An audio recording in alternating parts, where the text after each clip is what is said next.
평안을 내게 주노라.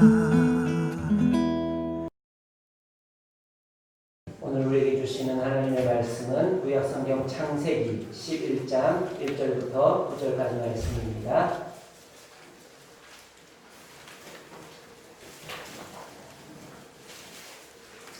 구약성경 13페이지 부분에 있습니다. 창세기 11장 1절부터 9절까지 말씀입니다. 찾으신 줄 알고 한 절씩 교독해서 봉독하겠습니다. 온 땅의 언어가 하나요 말이 하나였더라.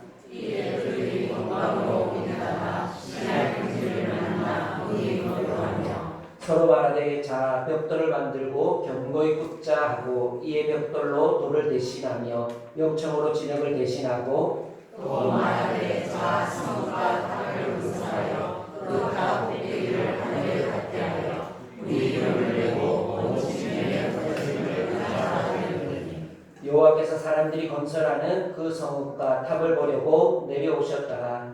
여호와께서 이르시되 이 우리가 하는 족속이요 너도 하나님으로 이까지 지시하였으니 이후로는 그 하고자 이름을 얻을 수 없으리로다.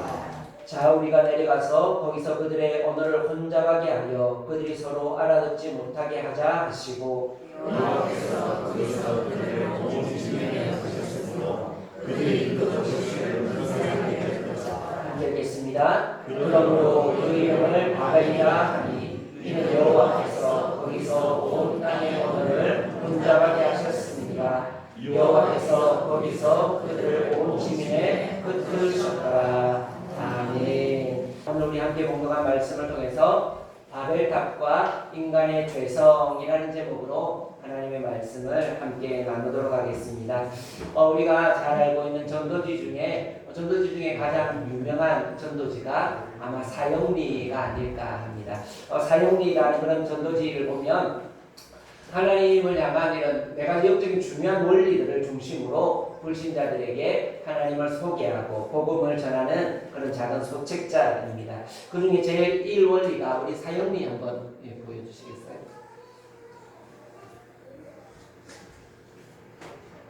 네, 제일 1원리 우리 같이 한번 읽어보겠습니다. 시작! 하나님은 당신을 사랑하시며 당신을 위한 놀라운 계획을 가지고 계십니다. 이렇게 하면서 이제 우리 옛날에 CCC라고 하는 대학생 선교회에서 이렇게 이 사형리 전도지를 가지고 이렇게 전도를 많이 했습니다. 정말 하나님은 우리를 사랑하시고 우리를 향한 놀라운 계획을 가지고 계심을 믿으시는 우리 모든 성도님들이 될 수 있기를 주의 이름으로 축원합니다.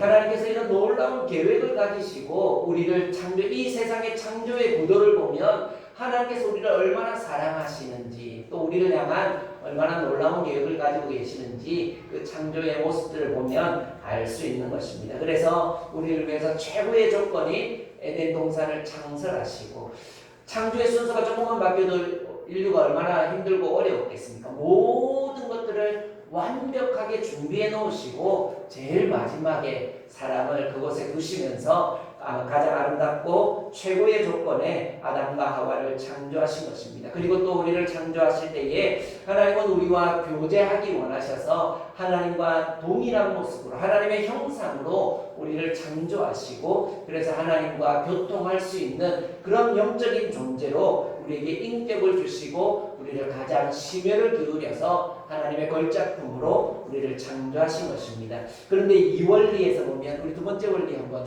보여주시겠어요?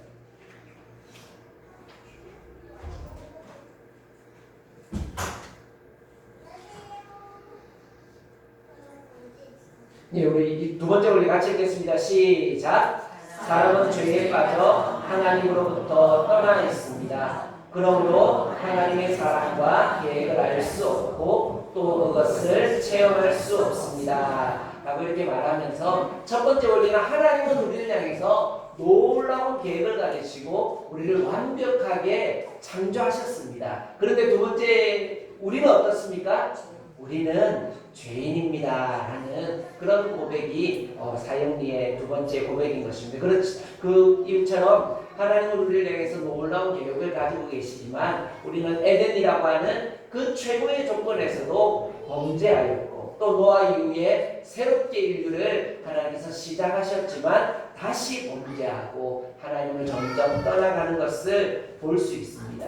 그러면서 우리가 지난주에 창세기 10장 말씀을 살펴보면서 창세기 10장과 11장은 창조 시대에서 족장 시대로 넘어가는 하나님의 구속사 중에서 아주 중요한 위치에 있는 그런 말씀이다라고 이렇게 말씀드렸는데, 온 인류를 향한, 그래서 이 아담과 하와로부터 해서 이 바벨탑 사건까지는 하나님의 구원의 계획이 온 인류를 향한 구원의 계획이었다가, 이제 이 바벨탑 사건 이후에 민족들이 생겨나기 시작하면서 하나님께서 한 민족 이스라엘을 선택하시고 부르시고 하나님의 구원 사역이 이스라엘에 집중되게 되는 구원사의 전환점이 되는 중요한 시기가 바로 오늘 바벨탑 사건으로부터 시작되게 되는 것입니다.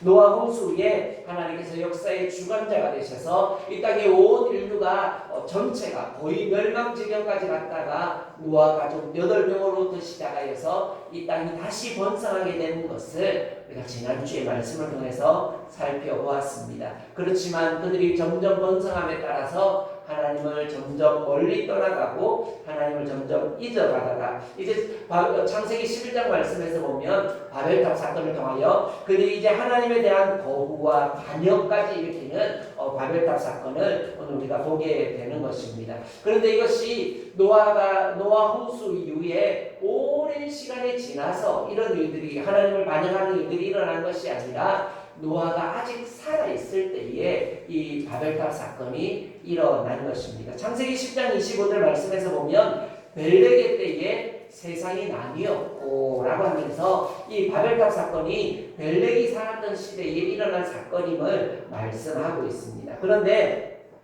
오늘 말씀 이후로 10절 이후, 창세기 11장 10절 이후에 이렇게 족보를 잘 이렇게 계산해 보시면, 우리 성도님들 꼭 계산해 보실 필요는 없고 잘 계산해 보시면 벨렉은 홍수 후에 101년째 되는 해에 태어났음을 알 수 있습니다. 그런데 239세를 살았기 때문에 벨렉이 살았던 시기는 홍수 후에 101년부터 340년 사이에 벨렉이 살았고, 그 사이에 언제인지는 정확하게 알 수 없어도 벨렉이 살았던 그 시대에 바벨탑을 쌓았던 그 사건이 일어났다라는 것을 우리는 알 수 있습니다. 그런데 노아는 언제까지 살았습니까? 창세기 9장 28절 말씀에서 보면 홍수 후 350년을 살았고 라고 말씀하면서 이 벨렉 때에 세상이 나누어지고 바벨탑을 쌓았는데 이 노아가 아직도 죽기 전에 이런 일들이 일어나서, 그래서 하나님께서 노아를 통해서 새롭게 인류를 시작하시고자 하셨지만 인류가 번성하고 타락해가는 그 속도가 얼마나 급속도로 이렇게 타락해가는가 하는 것을 우리는 볼 수 있는 것입니다.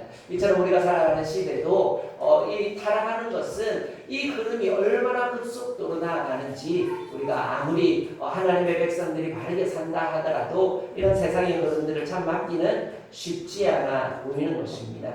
이처럼 인간은 에덴과 같이 최상의 조건에서도 범죄하고 또 홍수와 같이 하나님의 엄중한 심판을 목격했음에도 불구하고 사람들은 범죄할 뿐만 아니라 바벨탑을 쌓는 그런 악한 지경에 이르기까지 이렇게 사람들의 타락은 급속도로 나아가는 것을 볼 수 있습니다. 그래서 오늘 본문을 통해서 바벨탑을 통해 인간의 죄성, 인간이 얼마나 죄의 본성을 가지고 있는가 하는 것을 우리가 살펴보면서 우리 안에 있는 악한 본성, 그것을 우리는 어떻게 해야 됩니까? 예수 그리스도의 보혈로서 이제 우리 안에 있는 모든 악한 본성들을 다스리며 또 승리하는 삶을 살 수 있다는 것을 우리가 다시 한번 기억하면서 우리 악한 본성 아래 살아가는 것이 아니라 경계하고 깨어있어서 예수 그리스도의 보혈의 능력으로 날마다 승리하며 살아가는 우리 모든 성도님들이 될 수 있기를 주의 이름으로 축원합니다. 오늘 본문 말씀을 통해서는 바벨탑을 통해서 드러난 인간의 죄성이 무엇인가 하는 것을 살펴보면서, 그러나 우리는 어떤 삶을 살아야 하는지 몇 가지를 같이 한번 살펴보면서 은혜 나누기를 원합니다. 우리 첫 번째로 같이 한번 따라가겠습니다. 하나님의 명령에 순종해야 합니다. 바벨탑을 통해서 드러난 인간의 죄악된 본성은 첫 번째로는 하나님의 명령에 대한 거부에서 나타나는 것을 볼 수 있습니다. 하나님은 계속해서 이 땅에 있는 사람들에게 주신 명령 중에 하나가 생육하고 번성하고 땅에 충만하라, 땅을 정복하라, 이렇게 하나님께서 명령하셨습니다. 이 명령은 아담에게만 주셨을 뿐만 아니라 노아 홍수 이후에 인류가 번성한 그 즈음에 하나님께서 노아에게 말씀하여 주신 명령도 동일하게 생육하고 번성하고 땅에 충만하라 하는 것이었습니다. 이처럼 하나님께서 인류에게 원하시는 것이 이처럼 생육하고 번성하는 하나님의 명령이었지만, 그러나 이들은 땅에 충만하고 땅을 정복하라 하는 하나님의 이 명령에 대하여 거부하고 있는 것을 볼 수 있습니다. 죄가 무엇입니까? 헬라어로 죄는 하마르티아라는 단어를 사용하고 있습니다. 이 단어의 뜻은 관역을 벗어나다라는 그런 의미를 가지고 있는 그런 단어로서, 죄란 무엇입니까? 바로 하나님의 말씀, 하나님의 그 말씀이라고 하는 관역을 벗어난 것이 죄라 하는 것입니다. 그래서 관역이, 하나님의 말씀이라고 하는 이 관역이 있을 때 그 관역의 한복판에 우리가 꽂혀서 살아갈 수 있으면 제일 좋겠죠. 그렇지만 하나님의 그 말씀의 관역이라는 것에 조금 변두리 쪽이 있더라도, 완벽하진 않더라도 그 관역 안에 우리가 살아가면 그것은 순종하는 삶이 되는 것입니다. 그렇지만 하나님의 그 말씀의 관역을 벗어난 삶, 그런 삶을 뭐라고 한다고요? 죄라 하는 것입니다. 그래서 십계명에서도 보면 너는 나 외에 다른 신을 두지 말라, 살인하지 말라 하는 이런 크게 보이는 그런 하나님의 명령만 우리가 순종할 뿐만 아니라 어떻게 서로 사랑하라 하는 그런 말씀도 동일하게 하나님이 우리에게 주신 말씀으로 사랑하지 않는 삶을 살아가는 것도 관역을 벗어난 범죄한 죄임을 우리는 기억해야 할 것입니다. 오늘 본문에서 보면 바벨탑을 쌓은 이유가 4절 말씀에서 보면 뭐라고 말합니까? 온 지면에 흩어짐을 면하자라고 이렇게 자기들이 주장하고 있는 것을 보는 것입니다. 흩어지기를 거부하는 모습, 이것은 하나님의 명령, 땅에 충만하고 땅을 정복하라. 그래서 온 땅이 흩어져서 그 모든 땅을 정복하고 그 땅에 충만하게 살아가라라고 말씀하시는 하나님의 명령에 대한 거부, 즉 어떻게 보면 강력한 죄처럼은 보이지 않지만 관역을 벗어난 하나님의 명령, 그 말씀을 벗어난 삶으로 자기들은 뭉쳐서 살겠다라고 하는 것입니다. 왜 뭉쳐서 살아갑니까? 뭉쳐야 힘이 있는 것입니다. 뭉쳐서 우리들의 힘을 키우겠다라는 것입니다. 어떻게 보면 나쁘지 않아 보입니다. 그렇지만 인간이 이렇게 뭉쳐서 자기 힘을 키우려는 이유가 무엇인가 하는 것입니다. 왜 이렇게 자기들의 힘을 키우려고 합니까? 두려우니까. 두려우니까. 하나님의 방법대로 살고 하나님의 도우심 아래 살면은 걱정도 없고 두려움도 없습니다. 왜 그렇습니까? 하나님이 우리를 지켜주시고 하나님이 우리의 모든 것을 공급해 주실 것이기 때문에 걱정도 없고 두려움도 없는 것입니다.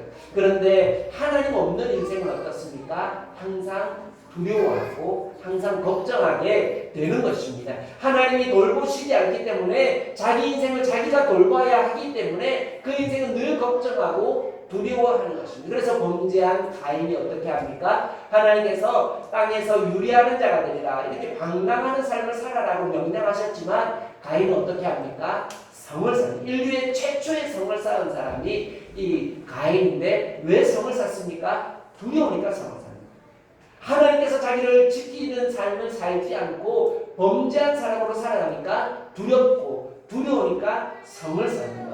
동일하게 노아 홍수 이후에 번성한 인류 중에서 니무롯이 최초의 성을 쌓았다라고 우리가 지난주에 살펴보았는데, 동일하게 악한 삶을 살아가는 자들은 항상 자기의 성을 쌓고 자기의 힘을 과시하고 자기 마음대로 살아가려고 하는 것입니다. 이처럼 하나님이 없는 인생은, 말씀에 순종하지 않는 인생은 늘 두렵기 때문에 자기만의 성을 쌓게 되는 것입니다. 그렇지만 오늘 우리가 이 말씀을 통해서 꼭 기억해야 될 것은 우리의 힘을 과시하려고 하지 않고 내 힘대로 살아가려고 하지 않고 어떻게 해요? 말씀에 순종하는 삶을 살면 하나님께서 우리의 삶을 붙잡아 주시고 내 힘과 내 노력보다 훨씬 더 좋은 길로 하나님께서 우리를 인도하실 것을 늘 신뢰하시는 모든 성도님들이 될 수 있기를 소망합니다. 그래서 오늘 우리는 우리의 성이 아니라 우리의 힘이 아니라 하나님의 성에, 하나님의 방법대로 그렇게 살아가면서 하나님이 지키시는 그런 삶을 살아야 할 것입니다. 시편 127편 1절 말씀에서 보면 여호와께서 성을 지키지 아니하시면 파수꾼에 깨어 있으니 헛되도다 라고 이렇게 말씀하는 것처럼 우리의 힘으로 아무리 성을 쌓아도, 우리의 힘으로 아무리 깨어있고 성을 지키고자 할지라도 하나님이 그 성을 지켜주시지 않으면 파수꾼에 깨어있음이 헛되도다 라고 말하며, 우리가 일찍 일어나고 늦게 누우며 아무리 수고해도 하나님께서 우리를 지켜주시지 않으면 아무 소용이 없음을 고백하고 있는 것입니다. 이처럼 사랑하는 성도 여러분, 참 힘들고 어려운 시대를 살아가고 있습니다. 그래서 어떻게 하면 더 조금 잘 살 수 있을까? 우리가 늘 아웅다웅하면서 그렇게 살아갑니다. 그렇지만 우리의 힘으로, 내 노력으로 아무리 수고해도 하나님께서 지켜주시지 않으면 소용이 없는 것입니다. 오늘 어떻게 하면 하나님께서 지켜주십니까? 하나님의 말씀에 순종하는 삶을 살 때에 그 인생을 하나님께서 붙잡아 주시는 것입니다. 오늘 바벨탑을 쌓았던 그 인류의 목적의 중심에는 하나님의 말씀에 거부하고 흩어짐을 면하면서 자기의 힘을 과시하려고 살아가는 그런 인생이 아니라, 오늘 우리는 내 힘은 없습니다, 하나님 도움 없이는 살 수 없습니다 라고 겸손하게 우리 하나님을 바라보며 하나님의 말씀대로 우리가 순종하여서 승리하는 삶을 살 수 있는 우리 모든 성도님들이 될 수 있기를 주의 이름으로 축원합니다. 두 번째로 같이 한번 따라하겠습니다. 하나님의 영광을 추구해야 합니다. 하나님의 영광을 추구해야 합니다. 두 번째 바벨탑을 통해서 드러난 인간의 죄악된 본성은 4절 말씀에서 보면 우리 이름을 내고 라고 이렇게 말하는 것처럼 하나님의 영광을 드러내는 것이 아니라 누구의 이름요? 자기 자신들의 이름을 드러내는 그런 자기의 영광만을 추구하는 그런 잘못된 삶의 방향을 가지고 있는 것을 볼 수 있습니다. 우리가 이 땅을 살아가면서 삶의 목적과 방향을 바르게 세우는 것은 너무나도 중요한 문제입니다. 웨스트민스터 소교리 문답에서 보면 제1문에서 가장 중요한 문제니까 제1문에 나오잖아요. 그죠? 제1문에서 보면 무엇이라고 질문합니까? 사람의 제일 되는 목적은 무엇입니까? 라고 이렇게 질문하면서 사람의 제일 되는 목적은 무엇입니까? 하나님을 영화롭게 하며 그를 영원토록 즐거워하는 것입니다. 우리의 제일 되는 목적이 무엇입니까? 하나님을 영화롭게 하는 것이 우리의 인생의 사람의 제일 된 목적이다 라고 이렇게 말하는 것입니다. 우리가 왜 이 땅을 살아가고 있습니까? 우리가 살아가는 삶의 목적이 바로 하나님의 영광을 위하여 살아가는 것임을 우리는 늘 기억할 수 있기를 원합니다. 한 번씩 이렇게 연말에 연예인들 중에 기독교인 연예인들이 연말에 시상식에 나와서 이렇게 시상을 하면 뭐라고 이렇게 소감을 할 때 뭐라 말합니까? 모든 영광을 하나님께 돌립니다. 예. 우리 축구 선수가 이렇게 또 골을 넣으면 이렇게 기도하면 상을 이렇게 우리 그럴 때만 사용하는 단어는 아니다. 하나님께 영광을 돌린다라는 것은 내가 뭔가 잘 됐을 때 이렇게 탁 나와서 모든 영광을 하나님께 돌립니다. 이럴 때만 쓰는, 그럴 때 우리가 하나님께 영광을 돌릴 줄 알아야 되죠. 그렇지만 그럴 때만 말하는 고백은 아니라는 것입니다. 우리가 잘 될 때뿐만 아니라 힘들고 어려울 때든지 어떤 삶의 순간에서든지 우리의 삶의 목적은 누구시라고요? 하나님이시며 하나님의 영광을 위하여 우리가 살아가는 것임을 늘 기억하는 우리가 될 수 있기를 소망합니다. 탑을 쌓는 것 자체가 어떻게 보면 꼭 문제라 할 수는 없는 것입니다. 그렇지만 그들이 탑을 쌓은 목적이 잘못된 목적이었다. 무엇을 위해서요? 우리의 이름을 내고 라고 이렇게 말하면서 탑을 쌓는 목적 자체가 자기들이 추구하는 삶의 목적과 방향이 하나님과 상관없이 자기의 유익과 자기의 성공만을 추구하고 있는 것을 우리는 볼 수 있습니다. 이처럼 삶 속에서 하나님과 상관없는 삶, 하나님의 영광이 아니라 자기의 이름만을 생각하는 그런 삶이 인간의 타락한 본성임을 우리는 다시 한번 기억할 수 있기를 원합니다. 우리가 어쩌면 하나님의 일을 할 때도 이렇게 하나님의 영광만을 바라보면서 하나님의 일을 하기보다도 우리가 처음에 시작할 때는 하나님의 영광을 바라보며 시작했다가 점점 시간이 지나면 그것이 하나님의 영광이 아니라 자기의 이름을 내고라는 것처럼 자기의 이름을 드러내려고 하는 경우들도 꼭 한 번씩 보게 되는 것입니다. 예수님께서도 바리새인이 기도하는 것을 보면서 외식하는 기도, 자기의 이름을 드러내려고 하는 저런 기도를 하나님께서 받으시지 않는다라고 이렇게 말씀하신 것처럼 우리의 기도도 나의 유익, 나의 성공만을 추구하고 있지 않은지, 내가 또 나의 의를 드러내고 있지 않은지 우리 자신들을 돌아볼 수 있어야 할 것입니다. 하나님께서 우리의 주인 되심을 늘 인정할 수 있는 그런 삶. 그래서 우리의 삶이 내가 나 자신을 다스리는 삶이 아니라 하나님이 우리를 다스리시는 그런 삶이 될 수 있도록 우리는 늘 기도해야 될 것입니다.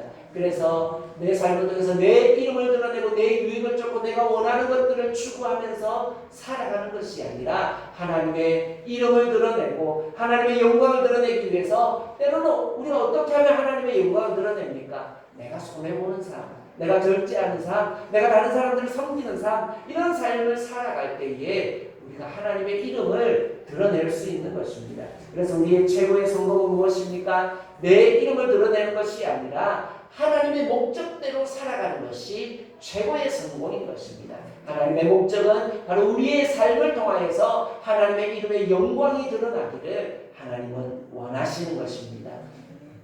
올해 우리 교회의 표어가 무엇입니까? 그리스도 예수 안에서 함께 지어져가는 교회로 우리가 나아가기를 원하는데, 우리 하나님의 성전이 되기 위하여 그리스도 예수 안에서 함께 지어져가느니라 라고 이렇게 말씀하는 것처럼, 건물을 지을 때에 이렇게 여러 건물의 부속들이 함께 아름답게 지어져 갈 때에 그것이 아름다운 건물이 되는 것처럼 우리 성도 한 사람 한 사람들이 서로 연합하여서 아름다운 교회를 이루어가는 것입니다. 그런데 건물 자재 중에서 철골이 자기의 이름을 드러내고 이렇게 하면 어떻게 되겠습니까? 철골은 눈에 보여야 됩니까? 보여야 됩니까? 철골은 눈에 보이지 않아야지 되는 것이죠. 그런데 그 철골이 자기의 이름을 드러내고 철골의 모습을 드러내면 그 건물은 결코 아름답지 않은 것입니다. 철골 자신이 드러나는 건물은 결코 아름다운 건물이 아닌 것처럼 우리 건물의 부속인 우리 한 사람 한 사람들이 드러나면 그것은 아름다운 교회가 아니라는 것입니다.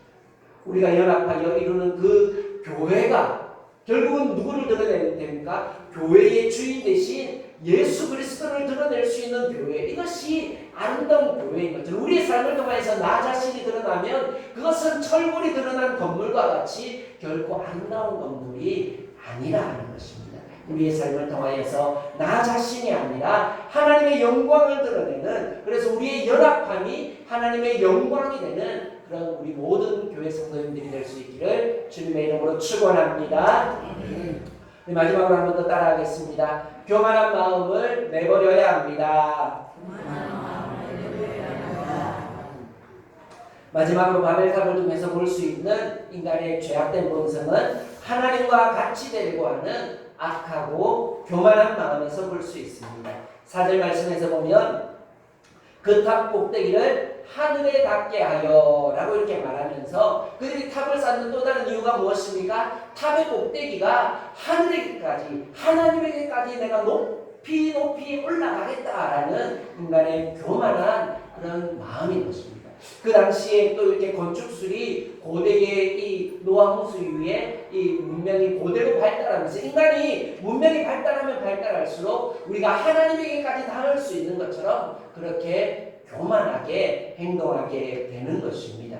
아담과 하와의 실패의 원인도 무엇입니까? 선악을 알게 하는 나무의 실과를 먹으라고 이렇게 유혹하는 사단의 그 유혹의 중심은 그것을 먹으면 내가 하나님과 같이 될 것이다. 하나님과 같이 되고 싶은 그 교만한 마음에 아담과 하와가 타락하고 범죄하게 되는 것입니다.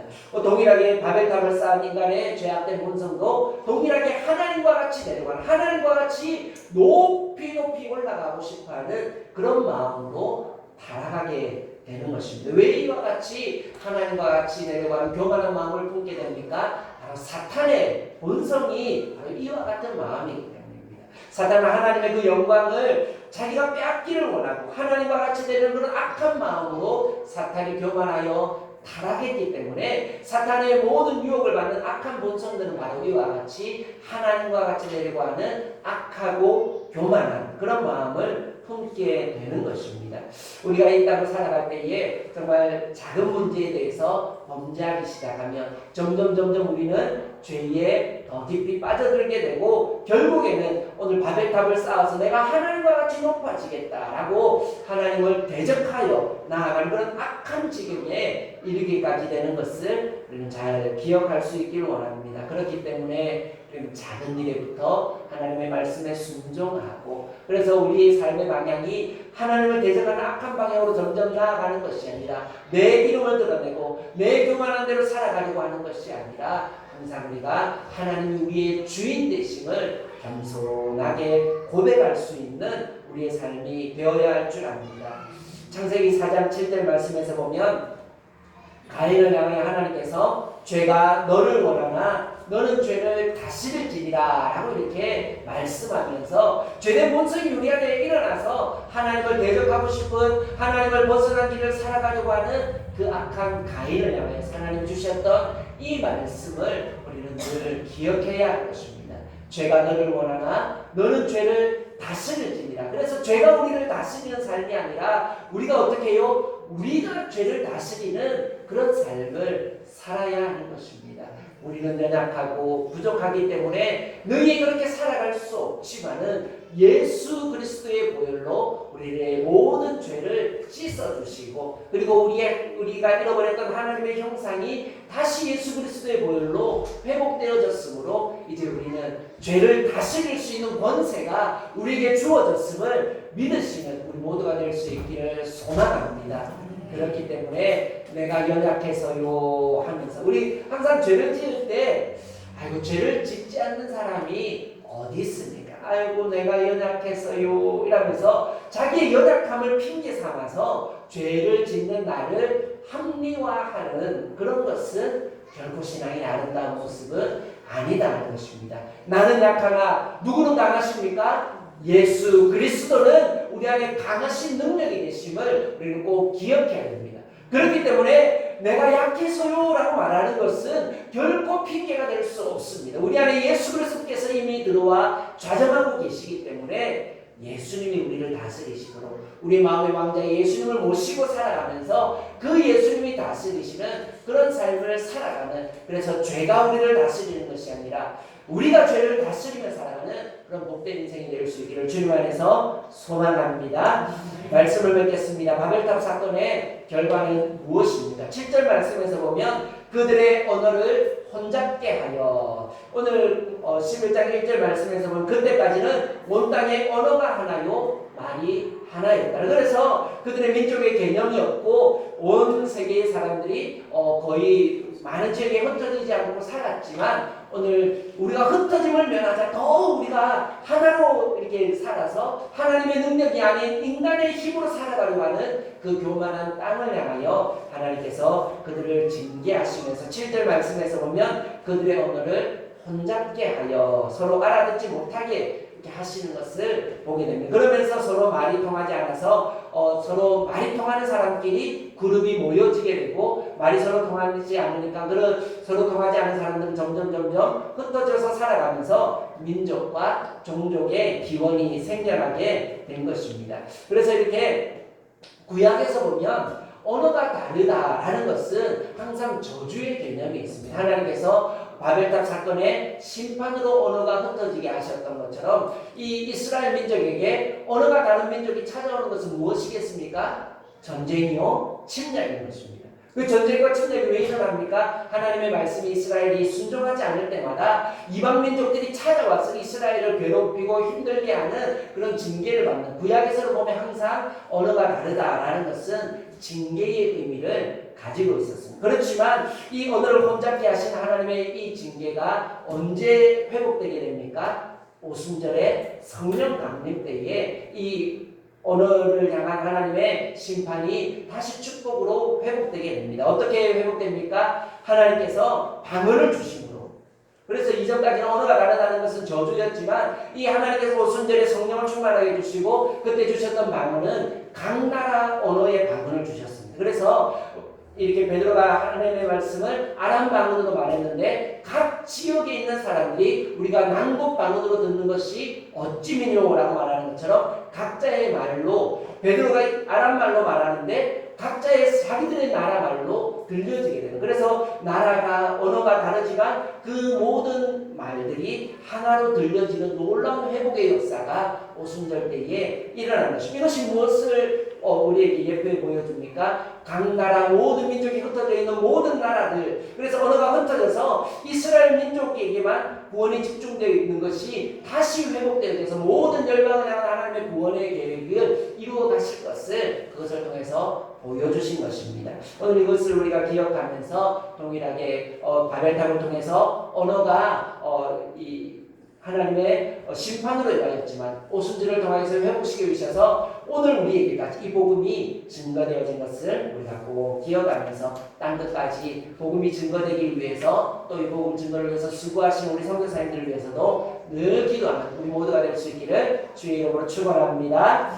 기도하겠습니다.